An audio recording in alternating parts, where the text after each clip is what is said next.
host, Jonathan Orbuda, and you're watching I Love Tanchong TV, a channel that highlights and celebrates the beauty of life. If you are new to this channel, consider subscribing.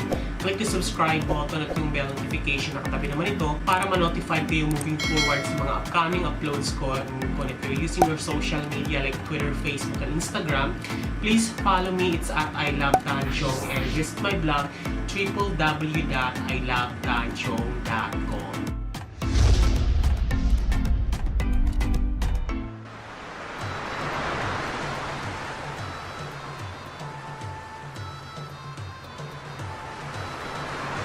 And today's vlog, it's gonna be another exciting unboxing dahil bumili po ako ng isang cellphone. Very nostalgic itong ating i-unbox ngayon. If you remember, if you're a 90s kid and you're watching this video, makaka-relate kayo nito. Kung ikaw ay mga nasa 30 years old and above or 25 years old onwards, makaka-relate kayo. Kasi yung cellphone na binili ko is keypad ang kanyang feature. Ito yung mga kapanahunan ko talaga way back talaga nung high school pa ako.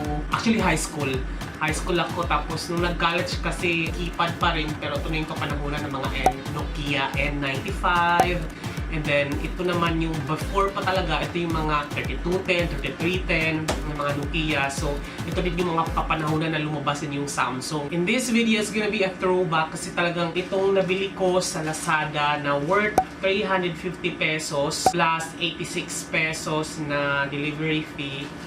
It is the old model na cellphone. Ang hirap na kasi makahanap ngayon ng mga original dati ng mga 3310, 3210, 5110, mga Alcatel, yung mga dati pa talagang hindi colored. Ang hirap na kasi makahanap ngayon eh, pero sobrang saya lang nakita ko to kasi sabi ko mura lang, 350 pesos lang, and then may mga iba pa kasi na mga pwede mong, alam mo yung mga memorabilia na pwede mong bilhin na meron yung mga MP3 player, mga CD player, yung mga Walkman. Alam mo yung mga kakaiba, meron nga dun yung may plaka, lalagyan ng plaka. Yung mga ganong drama sa buhay. Ang sarap lang niyang balikan ba. Functional pa rin naman sila, pero hindi naman kailangan kasi, syempre, di ba? Parang minsan kasi namimiss mo yung mga ganong bagay. Tulad nitong binili natin, ito daw ay, akala ko ano to, Samsung yung nabili ko. So, Nokia pala yung nabili natin, guys. Oh my God! 3310!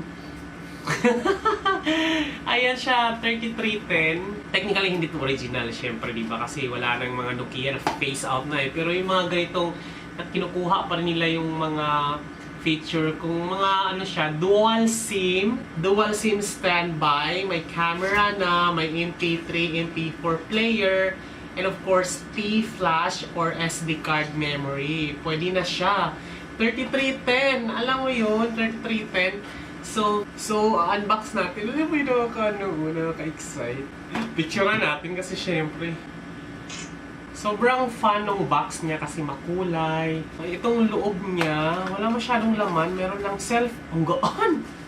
Cellphone lang. Sana may charger? Merong battery. So, ito yung mga kasama niya sa loob. Mura lang naman. So, meron siyang battery kasama. Siyempre pa, charger. Okay. Yung charger niya, hindi yung pin. Paano na siya? I think this is type B or type A. Micro USB. And, siyempre, ang liit din ng ang liit din ng charger. Ito na. Ito na yung phone. Ang gaan! Diyos ko. Siyempre yung original 3310, wala namang camera yung Nokia na yun eh. Parang siyang laruan. Ang gaan niya. Oh. Oof. So, nostalgic guys. Nokia pala talaga siya. Medyo plasticky talaga siya. Parang, alam mo yun. Then yung keypad niya, tumutunog-tunog naman. Ayan. Parang ang niya, kukukuko lang ang labanan. Plastic. Wala akong kuko. Na-open naman. Ayan, na-open na siya. Oh, okay. 3310 nga siya. Meron siya dalawang SIM card slot. Oh my God, hindi siya kasya ng nano. So, meron tayong adapter dito. So, there. Na-install na natin yung SIM card tsaka memory card. Yung battery naman. Yung camera niya, guys, sa likod. Oh, welcome. Ooh, ang saya. nag-ring na siya. Sagutin natin.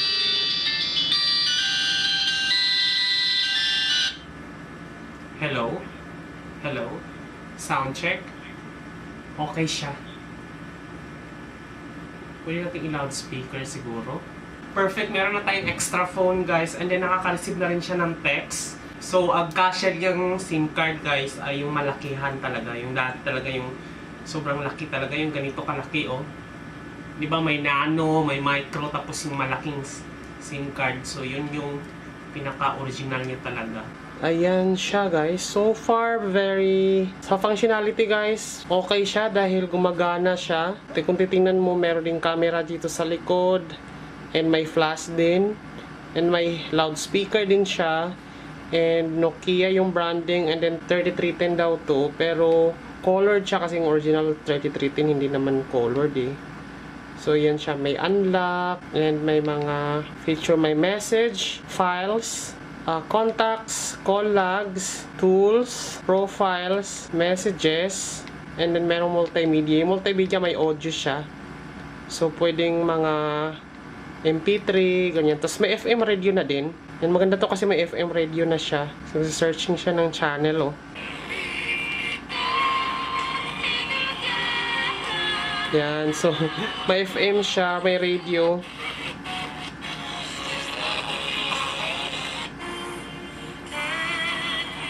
Pwede rin lagyan siya ng headset kung halimbawa gusto mo FM.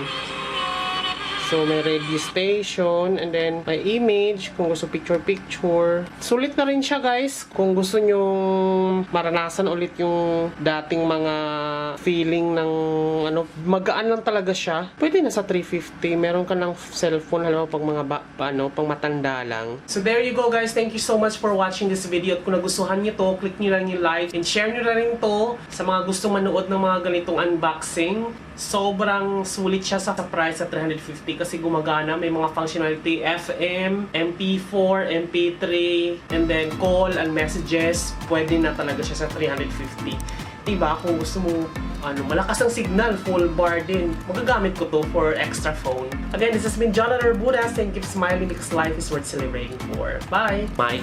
So pwede nang dito magsalita yung mic niya mahahagap. Pero ite-test na rin natin to kung gaano kalakas yung mic at saka kung gaano na siya kalinaw.